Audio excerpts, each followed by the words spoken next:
ఇది నా ఇల్లేగా, మా ఇంట్లోనే ఉన్నాను, హైదరాబాద్లో ఉన్నాను.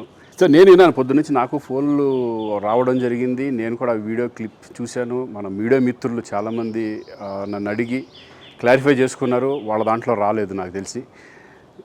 చాలా ఇట్లా శ్రీకాంత్ ఇలా బెంగళూరులో రేవ్ పార్టీకి వెళ్ళాడు, హేమ వెళ్ళింది, ఈ టైప్లో ఏవో వచ్చినాయి. నిజంగా నాకు నవ్వు వచ్చింది. ఇంట్లో వాళ్ళంతా నవ్వుకున్నాం.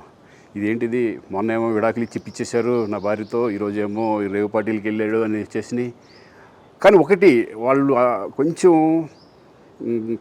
తొందరపడ్డంలో ఇది లేదనిపించింది. ఎందుకంటే వాడెవడో, అతను ఎవరో కానీ కొంచెం నాలాగా ఉన్నాడు. వాడు కొంచెం ఇలా కప్పుకొని, అది గెడ్డం ఉంది, బట్ ఇప్పుడు గెడ్డం నాకు లేదు అని, బట్ గెడ్డంతో నేను షాక్ అయ్యాను. ఇదేంటిది నాలాగా ఉన్నాడు ఏంటి అని నేనే షాక్ అయ్యాను.